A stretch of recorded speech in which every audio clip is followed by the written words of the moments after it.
back, you're watching Overdrive. Now the Force Gurkha hasn't just been given a facelift, it now comes with a 5-door variant and is still an excellent off-road machine. Here's Rohit with all the details.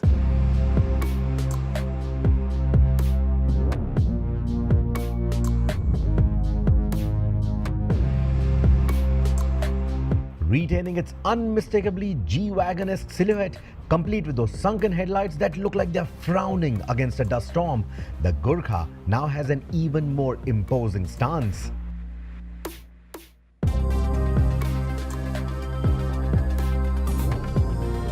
Because what they've done is fix the ground clearance at the front. If you looked at the older vehicle, it sort of had a squat stance in the front. Those suspension elements, those suspension arms, they felt like they were, sort of converging downward. Now they are more in line, more parallel to the ground. And that is why it looks slightly taller, a bit more imposing. Another thing that adds to that effect is the new 18-inch wheels. And for some reason, the design is a bit too much like Mercedes-Benz, is what I feel. Add to that the rugged accessories like the roof rack, the windshield bars and a snorkel, and you have a design that screams, "I eat river crossings for breakfast." Unfortunately, the off-road course that Force designed for us was pretty basic to say the least, but it gives you a fair idea of the Gurkha's capabilities. Take a look. So you have a 35-degree approach angle and a 37-degree departure angle, which means that even on a slightly more extreme slope like this, the car doesn't really scrape itself anywhere.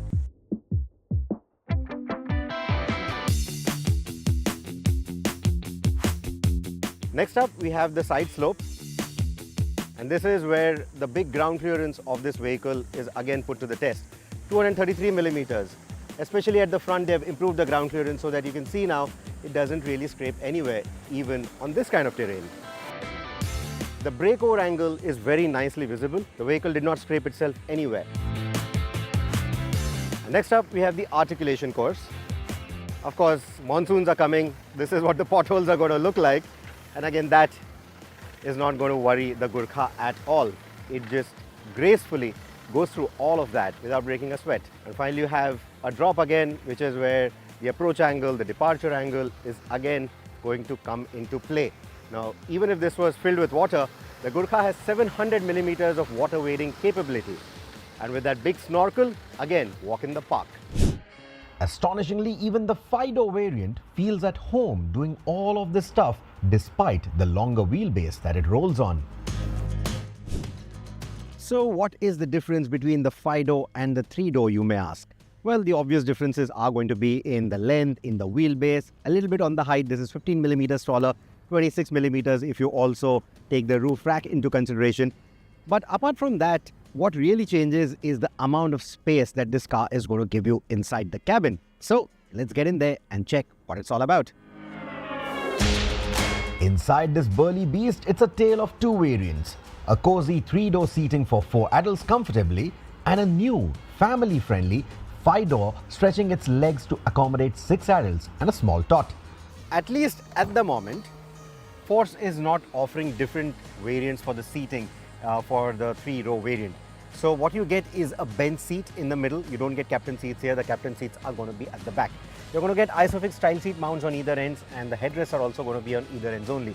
So you can either put your children in the child seat mounts here, or if it's a slightly older child and is not going to sit in the child seat, they're going to go here. So ideally this cabin is good enough for 6 adults and 1 kid. Now, to get into the rear, you still have to go at the back, open the 5th door, literally have to duck walk your way into the cabin.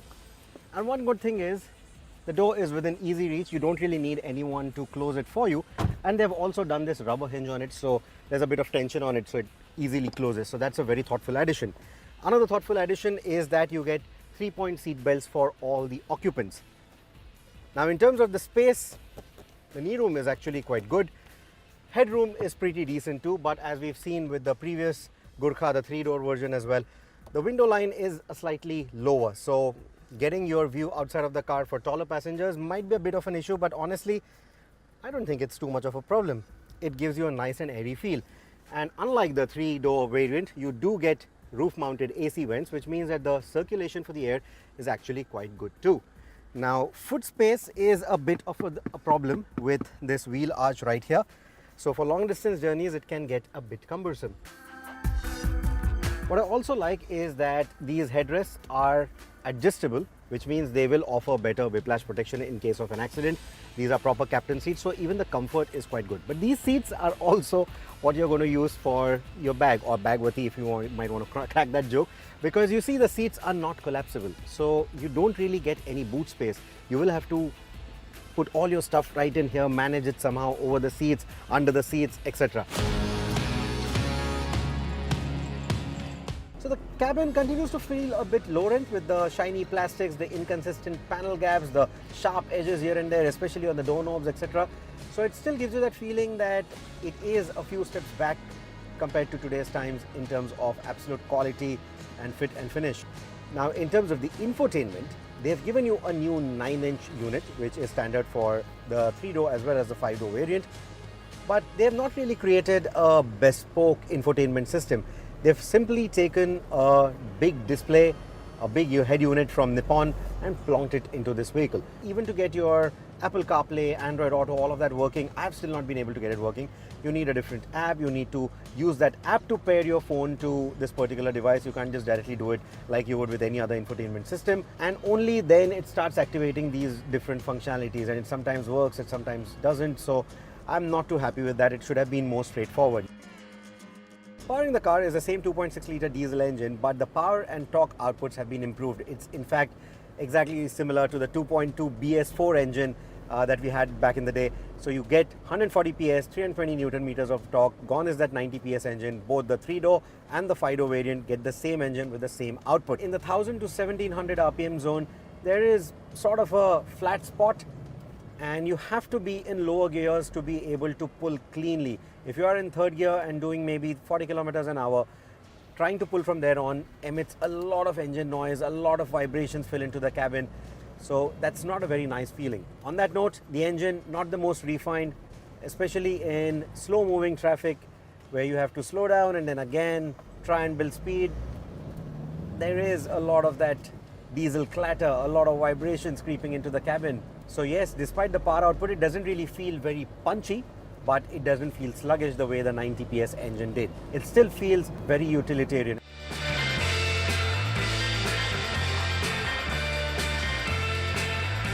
So to sum it up, as before, the Gurkha continues to be an offering that is going to be very accessible, both in its 3-door and its 5-door avatar compared to the rivals. You get some really good kit when you want to go off-roading. In fact, if off-roading is what you want to do and you want to do that on a budget, then the Gurkha could make a lot more sense compared to something like the Mahindra Thar or even the Suzuki Jimny. It gives you a big size, it gives you definitely a lot of space and a decent engine and excellent off-road capabilities as well. With that, it's a wrap on this week's edition of Overdrive. But remember, you can stay in touch with the team through our various social media platforms, and you can write to us on Instagram as well. We'll see you next week. Until then, goodbye. Many thanks for watching.